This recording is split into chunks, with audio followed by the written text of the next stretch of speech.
Hey everyone. Good morning. I need to adjust. Oh, so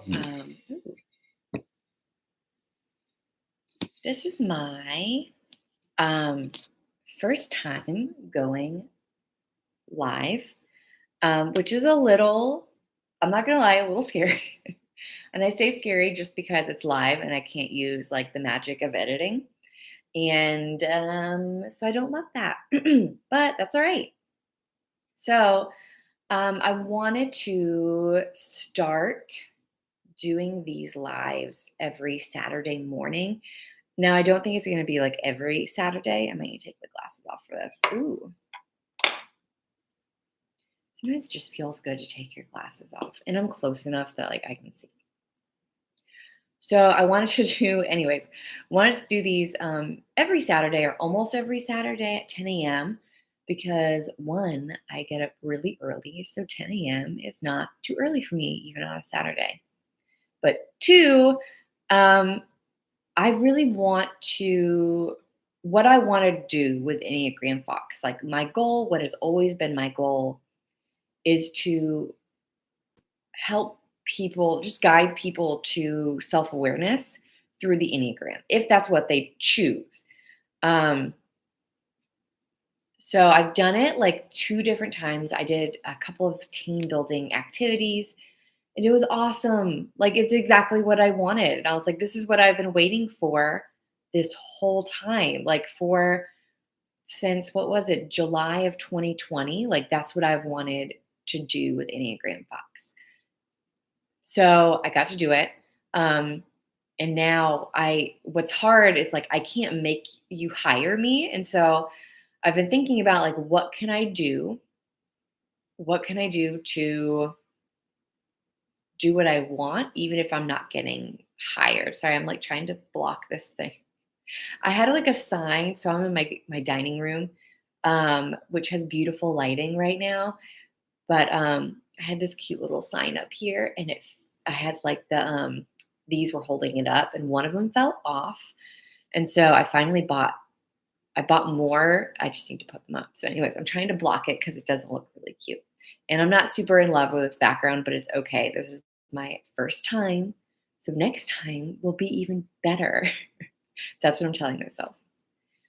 So, anyways, back to what I'm doing. Um, I can't make you hire me. I can't make you say, "Hey, I want you to come in to my place of business to, help us all gain self awareness and learn to work with each other well or better." I can't do that, but I can do this. I can get on and I could talk to you about different things that I think are helpful, things that have been helpful to me, or even just talk about what I'm learning, which is what I'm going to do today. So I have some ideas. I'm currently reading The Complete Enneagram by Beatrice Chestnut, and it's so good. It's so good, but it's dense. Like it's kind of like a textbook.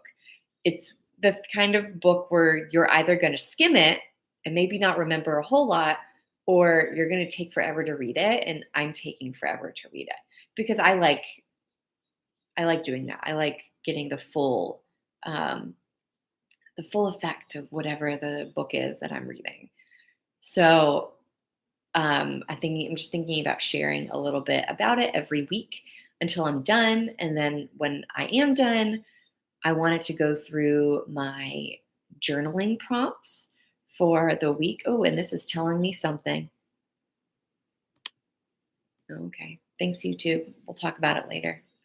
Um, again, never done this before. So I'm like, I don't know what all these things are on my screen, but I guess we're gonna learn about it. Um, what was I talking about? This is so bad. It's 10 a.m., people. I'm not even done with my latte yet, which is in this cute little fox mug. It's from Pier 1. It's nothing super fancy. It's literally a Pier 1. Someone got this for me. I think my mom bought this for me because I like foxes. Um, but it's so cute.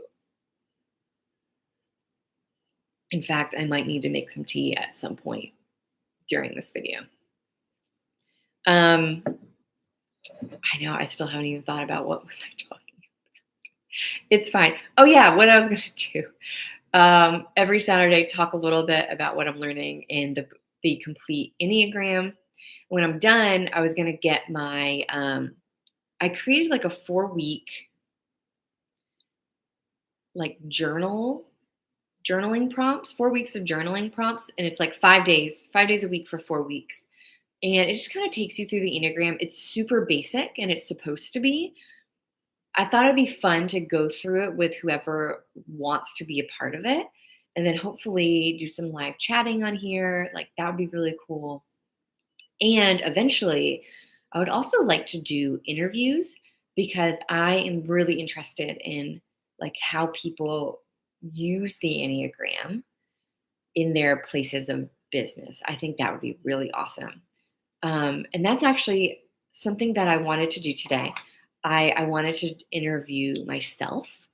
I don't know. I just thought it would be kind of fun. Maybe it's a little self-indulgent of me, and I feel a little embarrassed by it, but it's also like these are things that I would want to ask other people. Um, so let's talk about what I'm currently learning from the Complete Enneagram by Beatrice Chestnut. And then I'll go into a little interview about myself. So let's go. Oh, okay. Before that, before getting into what I'm learning, I also wanted to start off each time I do a video. I wanted to start off with a pride pad. So I read The Honest Enneagram by Sarah Jane Case. I read it several months ago, and she gives a lot. Like it's fun. It's a great book. I really enjoyed it. It's just really like it both goes deep and talks to you in a very loving, kind, um, sometimes a little tough love way, which is cool. Like it's not a perspective that I hear of or read a lot of when it comes to the Enneagram. So I really liked it. But she also, Sarah Jane, gives practical tips for each type. And she gives like several, and just things that will help your type, basically, like help you gain a little bit more self awareness, maybe get out of your fixation. That's a big thing Beatrice Chestnut talks about, to get out of your fixation. And one of them for me as a type 4 is to have a pride pad. And so she talks about it's kind of like a gratitude journal, except it's not as like stuffy, and it's not just like, oh, let me think of things that I'm grateful for, when you're like, I'm not grateful for anything today. Like, I'm having a bad day. I don't really care about the air I'm breathing. You know what I mean? Like, I guess I'm thankful for the air, but I also just don't care right now. And that's a very type 4 thing. And so also type 4s do appreciate things that are different or a little different. So she talked about keeping a pride pad. I think it's just a cute alliteration for a name. But basically, every day, sit down and write out, at least one thing that you are proud of yourself for that day. And I love that because type 4s struggle a lot with shame, especially if you are the social or one-to-one slash sexual subtype. Like the shame is very deep. And of course, the self-preservation subtype can deal with shame, and anyone can deal with shame. It doesn't matter what your type is, but those two subtypes in type 4s are kind of like, I wouldn't say they're the fixation, but they are, it's very hard. I know it's very difficult for me to not feel shame. And it's a big deal when I don't feel shame. So, like, when I can tell myself, like, when I can speak to myself like a friend and say, I'm not going to feel shame. I don't need to feel shame for this. So, Pride Pad, awesome. So I wanted to start off the videos with some things that I'm proud of myself for. Maybe not today, maybe the past 24 hours. Let's do that. The past 24 hours because it's 10 a.m. So I mean, one, I'm proud of myself for getting out of bed, and I started like filming some things because I'm doing a planning day today for the month of February. And so the fact that I've like already filmed some things when I really, really, really, really did not feel like it. Like I think I woke up around 6:37 a.m. and I like sat in bed and I scrolled through Instagram. So the fact that I've gotten up and actually filmed things is like I'm very proud of myself for doing that despite my feelings. Um also I'm trying to think of like because yesterday was Friday, so it was a work day. Um I actually had a half planning day with the people I work with. And there were people who I don't work with them as often. And sometimes in groups, I can feel like I don't belong or fit in. I am a social type four, primarily a social type four. And so, yeah, we did this planning day and like I talked. I spoke. I said, I did voice my opinions and I don't feel shame for them because I definitely do the thing where I go home or like I walk out of a room and I'm like, why did I say that? That was so stupid. I can't believe I said that.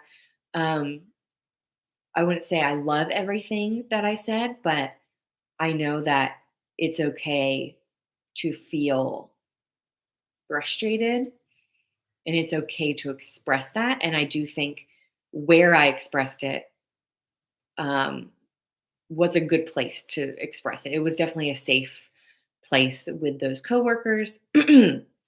So I am thankful for them and I'm thankful for that space and I'm proud of myself for speaking my mind and doing it in the appropriate context and telling myself in a kind, friendly, loving way that I don't need to feel shame for expressing myself. Um, Yeah, so yeah, those are my 2 pride things. Yeah, if you're watching this, go ahead and you can also comment on things that you are proud of yourself for doing in maybe the last day or 24 hours. I do think it's a good exercise. It's a good exercise to do. All right, so now let's go on to what I'm learning from the complete Enneagram. Um, so first of all, as of right now, I'm reading this chapter. Primarily, I think it's all type nines in this chapter. It's all about type nines. And I will say type nines is a type that I've closely related to. And it's very interesting. Beatrice Chestnut has this whole thing about like we have fallen asleep to ourselves. What she means by that is we often don't realize we're doing what we're doing or why we're doing it, because we have so many habits that we've had since we were kids. So, for example, like something that I thought of while reading this was like moodiness. Like I still really struggle with the whole like type fours can be really moody, and I'm like I'm not moody, but that's kind of me having at least a bad attitude. Maybe not moody, but definitely a bad attitude. Um, and so like I that was really hard for me to hear because I was like, I'm not moody. Like I'm not moody. And then through exploring the Enneagram and, reading up on the Enneagram, I attended some like, what do you call them? Like learning sessions, I guess, with people like online, like through Zoom. And I realized that, I come off as moody. My internally, what's going on during this moodiness is that it's not that I'm in a bad mood. I'm thinking about something deeply. And I'm a major introvert. And a lot of type fours are, not all of them. A lot of type fours do identify with being introverts uh, because we do have a really rich internal world.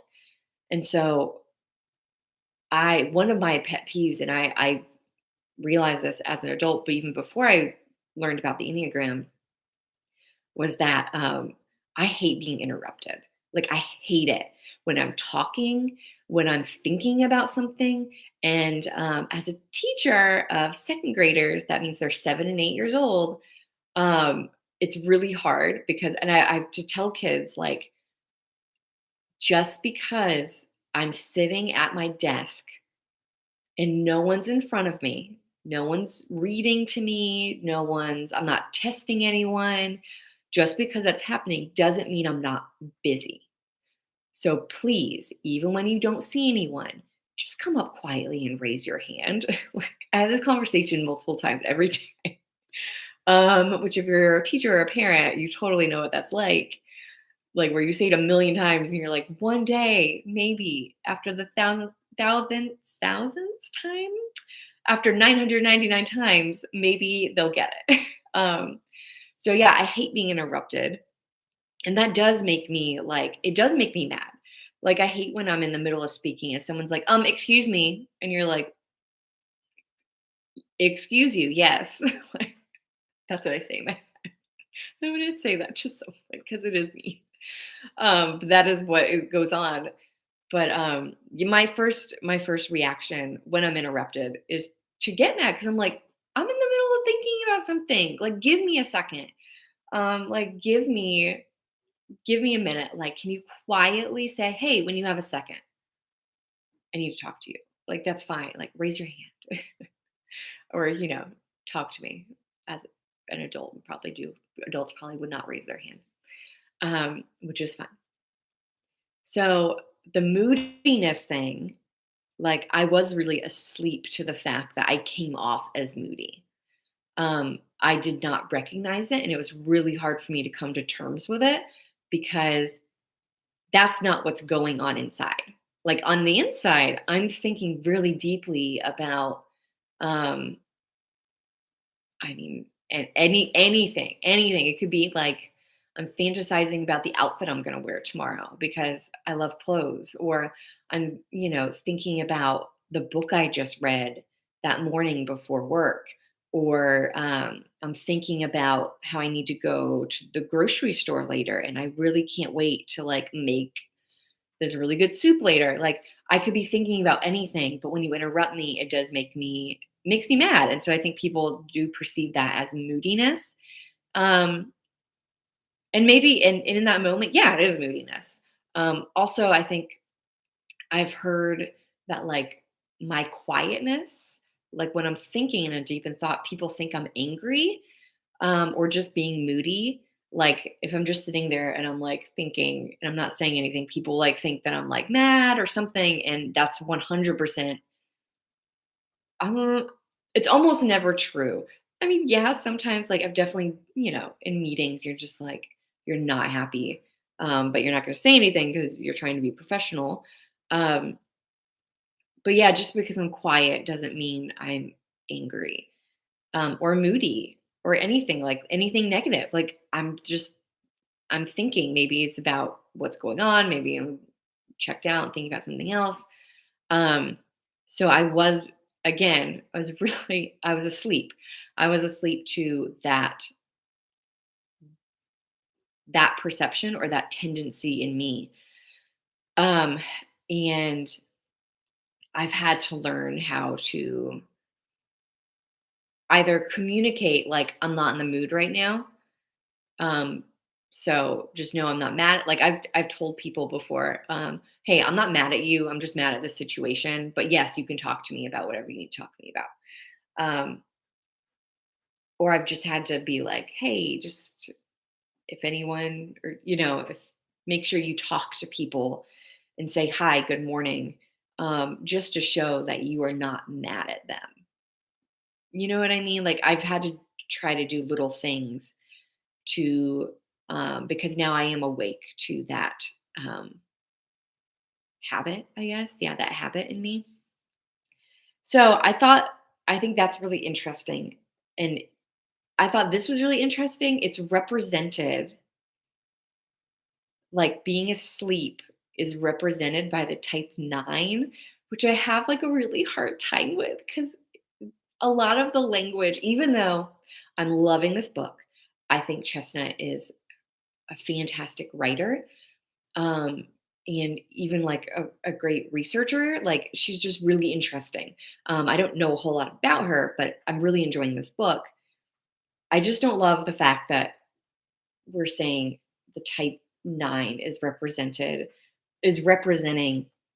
the going to sleep aspect of us, where we kind of start off with like not understanding our habits, or how they're even perceived by other people. And the type 9 represents that because type 9s have a tendency to go to sleep to their wants and their desires, which, in the context of the Enneagram, like that is true. Um, a lot of type 9s have or used to have a really hard time communicating wants and needs, because they may have grown up in an environment where their wants and needs were like pushed down or disrespected or something. And so they were like, okay, well, I'm not going to say anything anymore. And I'm going to go with the flow because people will like me more.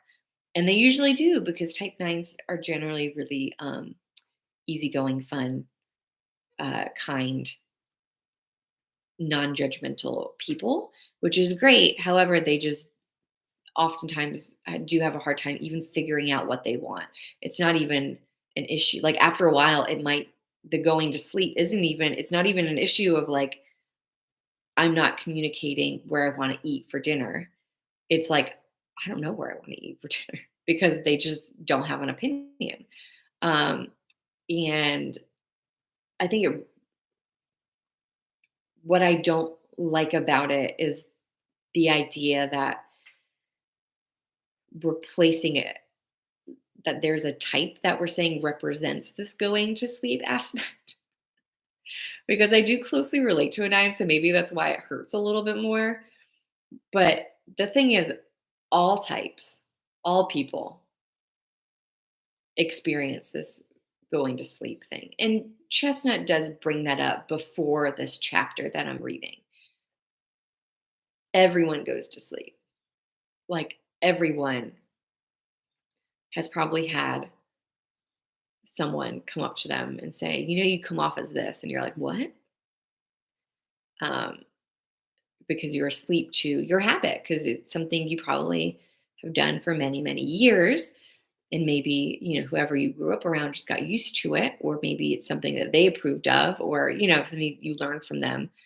And then when someone else says, like, you come off as really like this, you're like, what are you talking about? Because you don't, it's been your habit for many, many years.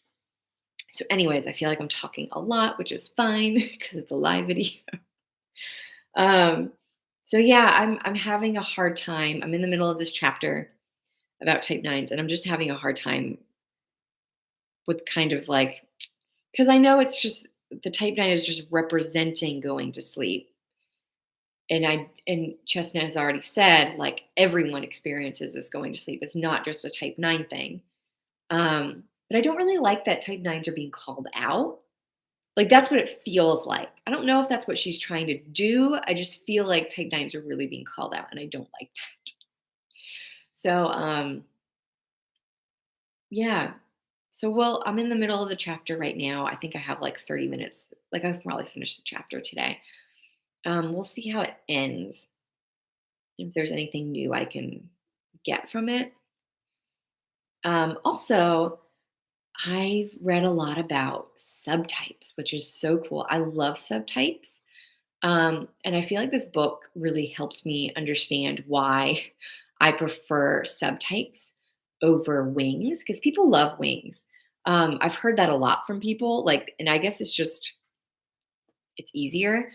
This is why I don't like wings and why when I identified as a type 4, I didn't really care about it was hard for me to determine if I was like a 5 wing or a 3 wing. And so I've always held the I'm always like in the past 2 years, I've held the belief that aligns with like Beth McCord from Your Enneagram Coach. And she says like your wings you use like salt and pepper. You use one or the other or both as you need them because you are still your type. Like that is where your motivation is coming from. But then you use your wings as needed. And I agree because I see myself using my 5 wings sometimes and sometimes my 3 wing. Like with Enneagram Fox, I feel like I use my 3 wing a lot because I have so many like goals and things that I want. And I'm sometimes can be really focused on what other people think and what they what I think people want me to do and stuff like that. And then I go into my 5 wing where I I don't feel like I don't want people like over at my house. Like I like my space. Like I want my space. Um and I really don't want to go out on Friday nights anymore. Like I turned like 29, 30, and I was like, don't care anymore. Like I like my space doing my own thing. And so that's very like 5 wing. That's like 4 wing 5. Um so I've really held that belief because I see myself in both of my wings. However, I do know a lot of people will say, "Oh, I'm a 3 wing too." Like, and it's very obvious to them. But that doesn't mean they never use their other wing. They probably just don't use it very often. So that's how I feel about wings. I'm just like, and you change too. Like that's the thing. Like you can change your wings so easily. And it just kind of depends on situations and it depends on where you're at in life too.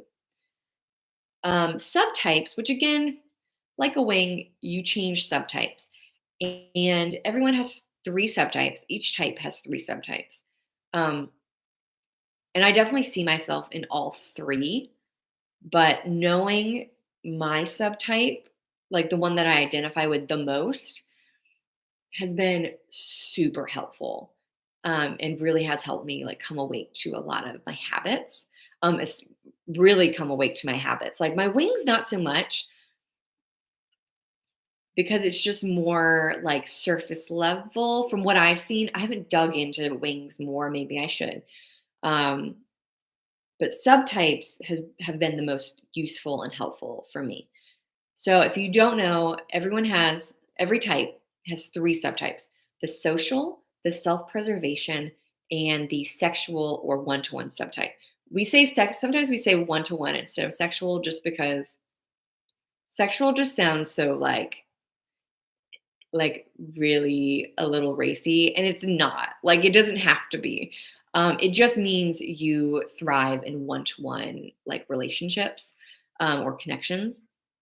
So primarily the I'm primarily a social subtype, and I've known this for a while.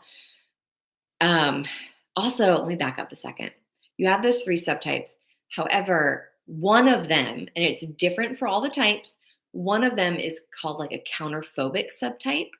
And that what that means is that it means that subtype doesn't always look like the typical whatever that type is. So, for example, the self-preservation subtype is the counterphobic type for a type 4. That for them, they often feel like they're not like they identify with many parts of a type 4, but they don't identify with a lot of the outwardly external personality things like feeling melancholy. Like they're like, I'm pretty happy. Like I'm doing all right. Um, so a lot of like it's a lot of what subtypes have to do with is how you present yourself to the world. And so for self-preservation type fours, they don't the way they present themselves to the world, they don't always look like a type four. Um, they might mistype as like a type six actually, because they're like, oh well, like I'm not like sad all the time, which is also like such a stereotype of type fours. But anyways, so that's kind of what the counterphobic means. Um, but that's kind of why, and Chestnut talks about this, and she does kind of like a deep dive into like um, each of the subtypes for each type, which was really cool. And it was definitely more. It was more because I know a lot of times when I've read up on subtypes or even wings, like it can be very surface level, and it's not supposed to be like that's the thing with subtypes. Like they go very deep because it does talk a lot about like how you're. It talks a lot about how you present yourself to the world. And sometimes that is something that like we don't notice. My hair's driving me a little crazy, guys. I didn't like style my hair. I just like brushed it today. Um, so anyways, yeah, so Chestnut talks a lot about that in the complete Enneagram. Just like she kind of goes really deep into like this subtype might feel this way on the inside. They may have these thoughts. They sometimes perceive situations in a certain way, things like that. And it was really cool. I don't want to go through. I made so many notes, like I highlighted a lot on my Kindle version. And I don't want to go through all of them. I was trying to last night and I was like I couldn't after like 20 minutes. I was like, I'm tired of looking for notes. But yeah, that was interesting going through the subtypes. Um, yeah. So that's what I'm learning. Learned a lot about type nines, learned a lot about subtypes. Helped me realize why I love subtypes and not so much wings. Um, Now I want to interview myself. So let me get to my interview questions. These are the questions that I would ask someone else. So first of all, I've got my little notebook right here. Um, let's see. So first question, of course, what's your type? I am a type four. I identify the most with the social subtype. And when it comes to wings, I feel like I use my 5 wing most of the time, but my 3 wing comes out when I'm doing things with like Enneagram Fox. Um, and even sometimes with work, sometimes with work, like work, the full time, the career job. How did you discover the Enneagram and your type? So I don't remember how I first heard about the Enneagram. I have no idea. However, I did take 3 of like the free Enneagram tests, and I always forget what the website's called. I've like told people about it before. I'm like, because I don't really think tests are the way to go. Like you should not just be like, oh, it says I'm a type 3. I must be a type 3. Like don't go on that. Just use it as a jumping off point. Um, However, to answer the question, I don't remember how I discovered it, but I know I took these free tests, and the first 2 times that I took the test, I was a type 2. I was like, "Oh, yeah, because I love helping people." However, it was kinda like a 50-50. Like, there was, like, 50%, "This is me," 50%, "Eh." Like, I don't feel like I insert myself into situations. Like, I like helping, but I don't insert myself into situations, so I wasn't sure, and I didn't know about subtypes. So anyways, the third time I took the test, I typed as a 4, with like a strong 5 wing. I was like, that's interesting. And so I read at some point, I don't know if it was before or after this third test, I read The Road Back to You by Ian Michael Cron and Susan Stabile, I think it's Stabile. Um, I know I like getting names right because my name is kind of complicated. And so people say it wrong all the time and it drives me crazy still. Um, so I try to say people's names right.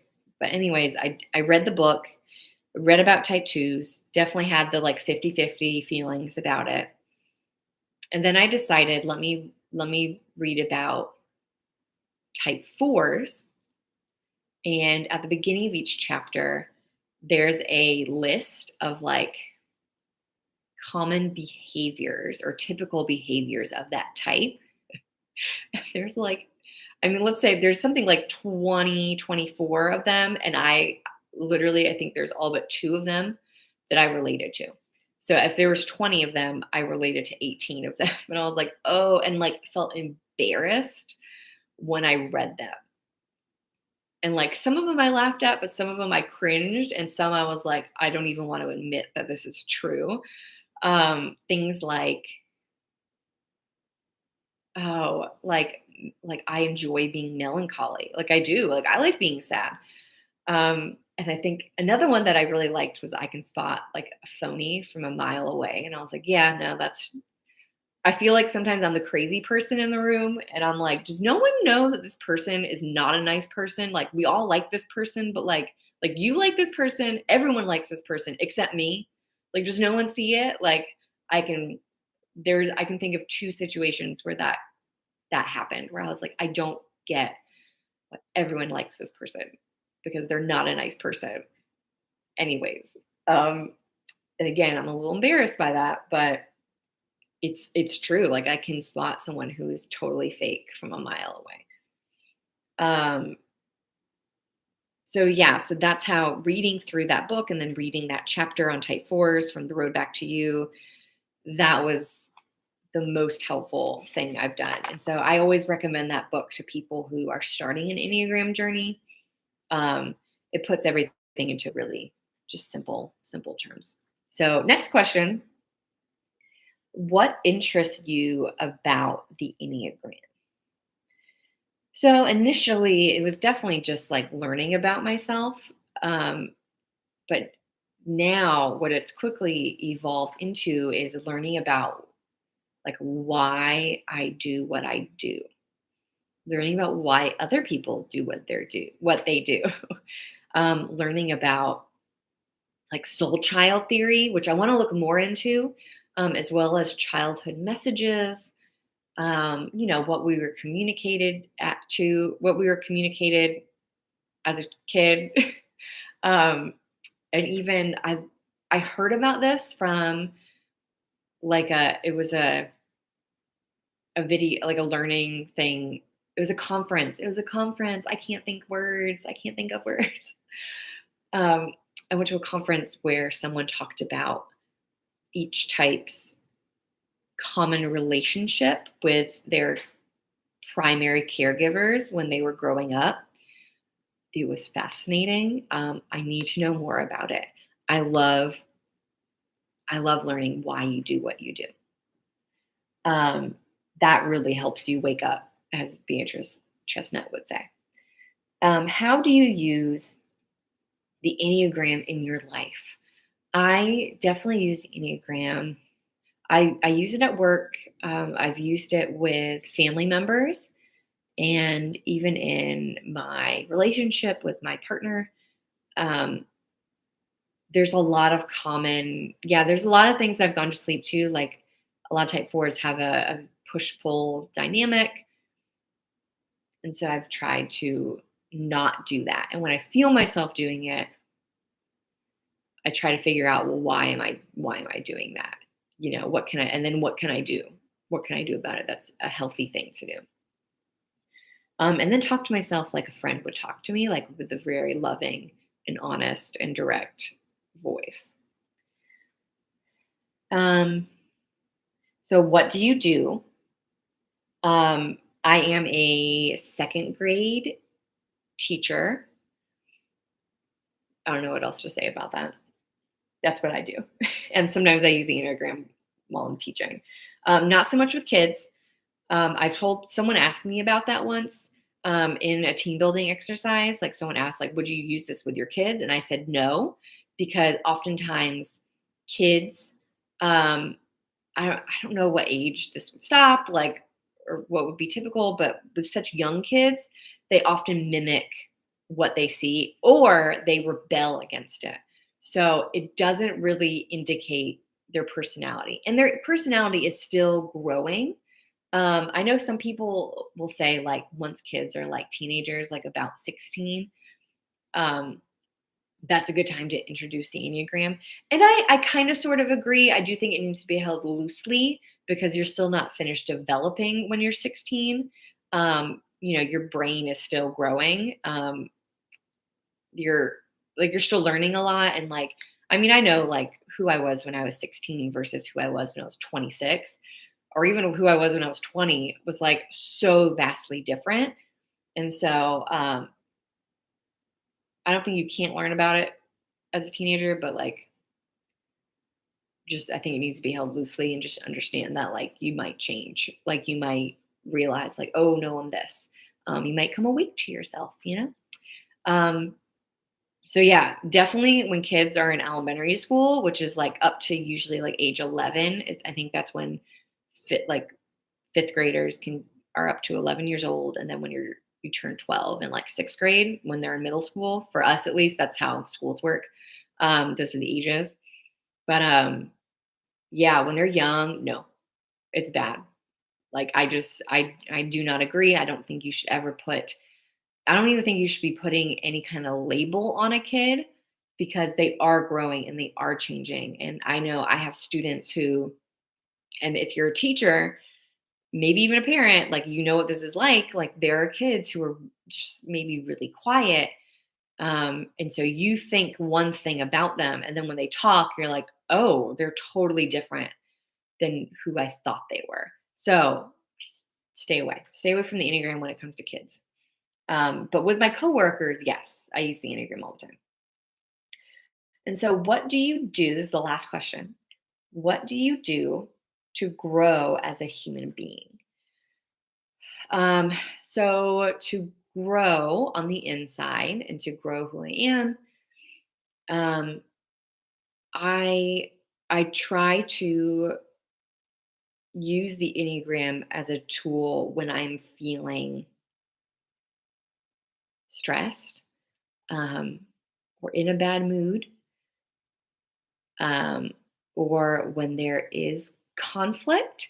I feel like it's always like we want to use it for bad, like the Enneagram for bad things. And that's not, there's a lot of other things. But I guess for me to grow and to mature as a person, I, when I do feel bad things, when I'm having negative feelings, when I'm moody, when I um, am frustrated, stressed, tense, when I get that from other people, even, um, I try to remember certain aspects of the Enneagram to help me combat that, if that makes sense.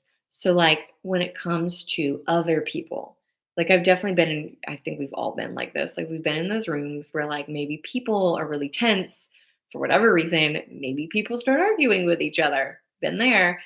And you're like, oh, like, type fours often live in feelings. We can be very empathetic. Um, and so I know I shut down. Like I shut down a lot. And so I just, in those moments, I have to remember I am not your feelings. I am not your feelings. I am, I'm fine, right? Like no one's yelling at me. It's okay. If someone is yelling at me, I have to remember that I will shut down. And I mean, it's hard when someone yells at you. That usually, from my understanding, can trigger that like flight or fight or fawn response. Um, And so, like, for me, like, I freeze. Like, that's my response. Like, I shut down. And so I have to remember to say, "I can't talk about this right now. Let's talk about it later." No, we're not. And then I find a way to walk away. Um, because again, I am not your feelings. Like, you're mad at me for something. Um, I want to feel shame for it. I want to shut down and freeze up and hate myself, but I don't need to be mad. And just because you're mad and trying to trying to, like, I don't know, make me ashamed or something, just because you're mad doesn't mean I need to feel like you. And so I have to get out. Like, I have to remember that. Like, I am not your feelings. I'm gonna walk away. Um, yeah, so I have to remember that. Or like when I do feel like personally, like when I feel like I'm doing a push-pull dynamic with my partner, or like I do things for him to like give me attention. I have to tell myself, why do I need attention right now? Why do I need attention? What is it that I'm not getting? And maybe it's like because I feel like he's not giving me something. Or maybe it's because something happened at work or something. And then try to work through that. Like, is it something I need to ask him about? Like, hey, I just noticed this happened. It comes off as this. Like, is it okay? Like, are you okay? Or even just like saying, because it really helps because type fours live inside.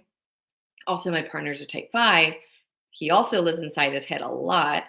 And we're both major introverts. So even just being able to say, I had a really bad day yesterday.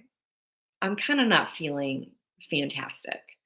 Can we keep it easy? Can we take it easy today kind of thing? Um, so yeah, that's how I use the Enneagram to make sure I'm continually growing.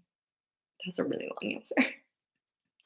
Like, it's kind of fun I love talking about the Enneagram, but it's also like, I have no accountability right now. I can talk as much as I want. And I see it's already been 47 minutes of this live. Um, well, this is all I have for today. There will be more next week.